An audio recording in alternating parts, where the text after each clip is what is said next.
कला का तीसरा सिद्धांत है अनुपात। अनुपात यानी कि आपका प्रपोर्शन। जब भी हम डेकोरेशन कर रहे हैं then proportion is very necessary. Proportion जो होता है that is law of dimensions. आपकी जो दूरी है उसके बीच में क्या नियम को हमें ध्यान में रखना है। हम अगर अनुपात का ध्यान नहीं रखेंगे तो आपका जो डेकोरेशन है, भले ही आपने कितने भी अच्छे कलर्स यूज किए हो, आपने कितनी ही अनुरूपता का ध्यान रखा हो, आपने संतुलन का ध्यान रखा हो, आपका सब बेकार हो जाएगा। आपको अनुपात का ध्यान रखना बहुत जरूरी है। इट इज कॉल्ड संबंधों का नियम, लॉ ऑफ रिलेशनशिप। आपस में जो संबंध है वो अनुपात में होना चाहिए। It should be proportionate, everything should B proportionate. अब अगर हम प्रोपोर्शन की बात करें तो हम घर में कोई डिश बनाते हैं, यदि हमारा इंग्रेडिएंट्स का प्रोपोर्शन बिगड़ जाता है तो रिजल्ट क्या होता है, आपका सब डिश बेकार हो जाती है। तो उसी तरह से घर के डेकोरेशन में भी अगर हमने प्रोपोर्शन का ध्यान नहीं रखा तो आपका डेकोरेशन सही नहीं होगा। And it starts with the construction. जब आप घर बनाने जा रहे हो तभी आपको अनुपात का ध्यान रखना है। इसमें जैसे कि अगर आपका घर बहुत बड़ा है, बड़े बड़े कमरे हैं, तो आपको उसी अनुपात में खिड़कियां बनानी है, उसी अनुपात में आपको दरवाजे बनाने हैं, आपको फर्नीचर भी उसी अनुपात में लेना है। आप बड़े घर में छोटे छोटे फर्नीचर नहीं रख सकते, छोटे घर में बड़ा फर्नीचर नहीं रख सकते, देखने में बुरा प्रतीत होगा।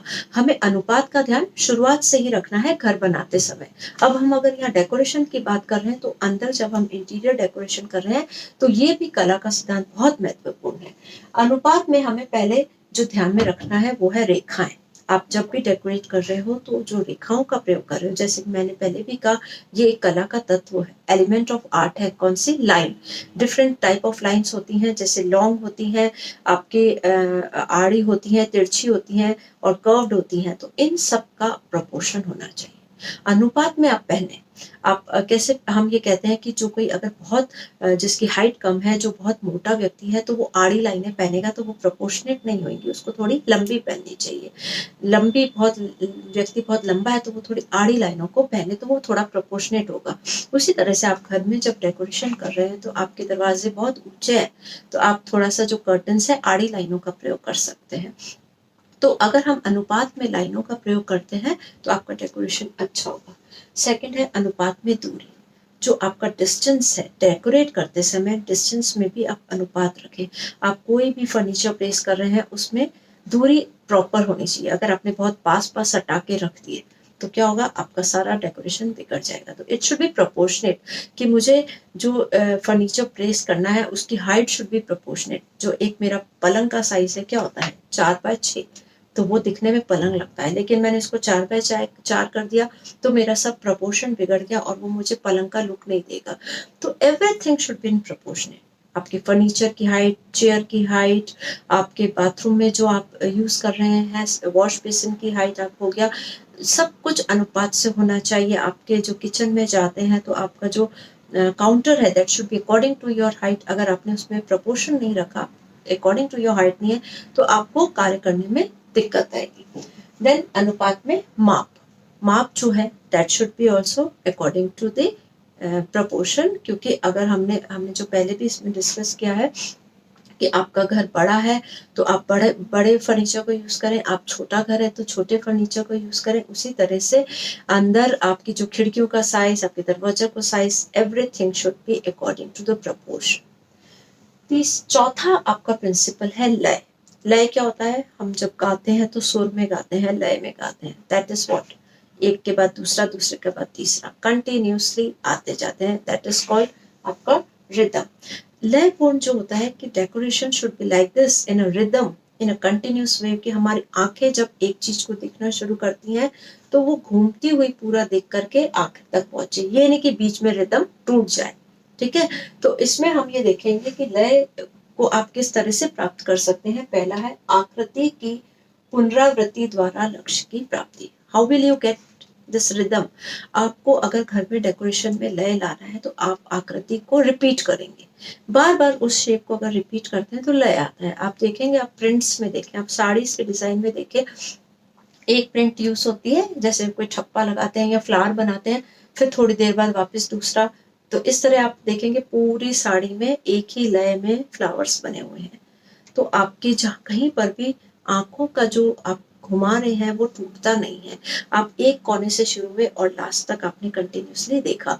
उसी तरह से घर में भी डेकोरेट करते समय लय होना चाहिए। कैसे होएगा कि आप जो है आकृति की पुनरावृत्ति करें, आप बार बार उस चीज को दोहराते हैं तो आपके लय होता है।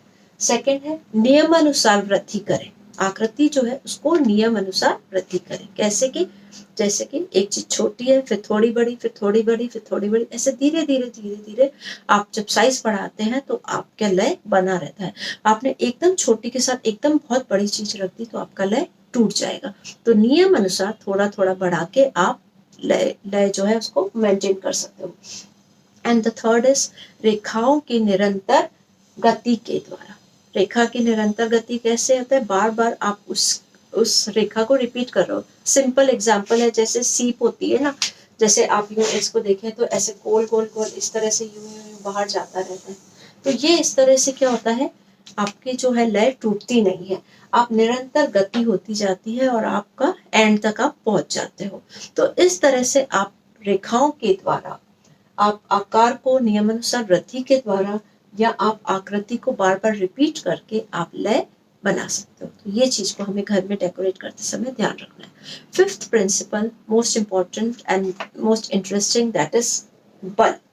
बल यानी कि दबाव। बहुत जरूरी है कि हम जब घर में डेकोरेशन कर रहे हैं तो हम एम्फेसिस दें। हम एम्फेसिस किसे देते हैं? आप देखिए कि आप कहीं शादी में जाना होता है तो आप दबाव डालते हैं अपने अपने आप को सुंदर दिखाने के लिए, आप बेस्ट ड्रेस पहनते हैं, आप अच्छा सा मेकअप करते हैं। उसी तरह से हम घर में किस कमरे में दबाव डालते हैं?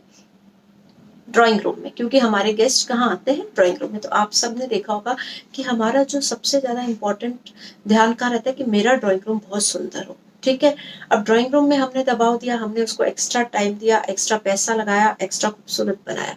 अब उस रूम में भी हमें एक और दबाव बनाना है। जैसे पहले भी मैंने डिस्कस किया है कि एक पॉइंट होना चाहिए, सेंटर ऑफ अट्रैक्शन, जहाँ पे हमारा ध्यान आकर्षित हो। तो आपको मैं कुछ एग्जाम्पल दूं कि ड्राइंग रूम में एम्फेसिस कैसे डालते हो आप। कई लोग फिश एक्वेरियम रखते हैं, कई रंग बदलने वाला एक लैंप रखते हैं, कई मूर्तियां रखते हैं, कई कोने में रॉक गार्डन टाइप बना देते हैं, और कई लोग वहां पर देखे तो जो ऐसे वाटरफॉल टाइप का भी आजकल शो करते हैं, और पुराने जमाने में वहां पे फायर प्लेस होती थी। तो इस तरह से हम ड्राइंग रूम में बल रखते हैं ताकि जहाँ पे हमारा ध्यान आकर्षित हो।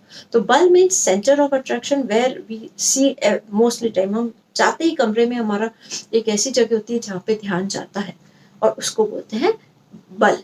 तो अब इसमें हमें कुछ पॉइंट्स ध्यान में रखना है कि जब भी आप एम्फेसिस डाल रहे हो तो आपको कुछ प्लानिंग करनी है।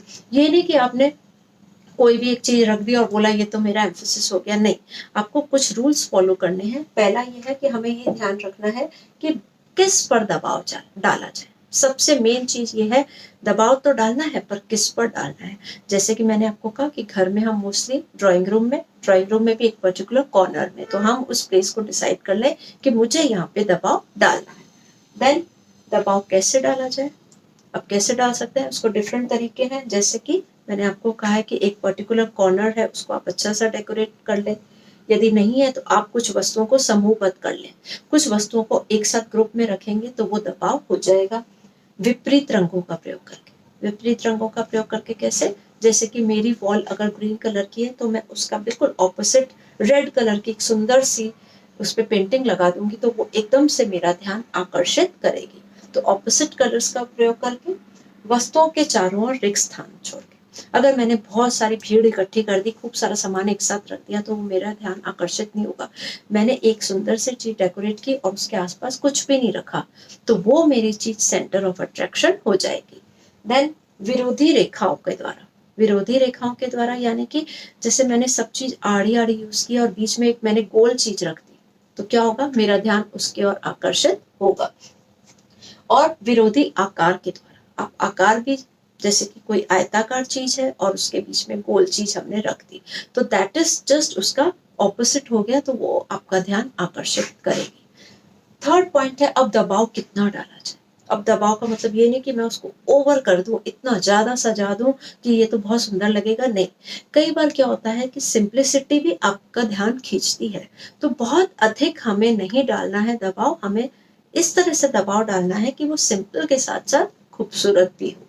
एंड द लास्ट इज दबाव कहाँ जाना चाहिए। अब मुझे दबाव कहाँ डालना है ये ध्यान में रखना है कि इस पूरे घर में मुझे कौन सी जगह पे दबाव डालना है, किस कमरे में डालना है, कौन से कॉर्नर में डालना है। मुझे अगर ये फ्लावर अरेंजमेंट करना है तो फ्लावर अरेंजमेंट के द्वारा दबाव डालना है, तो मैं इसको कॉर्नर में रखूं या सेंटर टेबल पे रखूं। कोई मेरे पास बहुत सुंदर वॉल हैंगिंग है, मैं चाहती हूँ कि इसे सब देखें, तो मैं कौन सी दीवार पे रखूं जहाँ पे इसका सबका इसके ध्यान आकर्षित हो। तो ये सारी चीजों को मुझे प्लान आउट करना है। तो अब हमने देखा है कि these all are principles of art. आपकी कला के ये सिद्धांत हैं।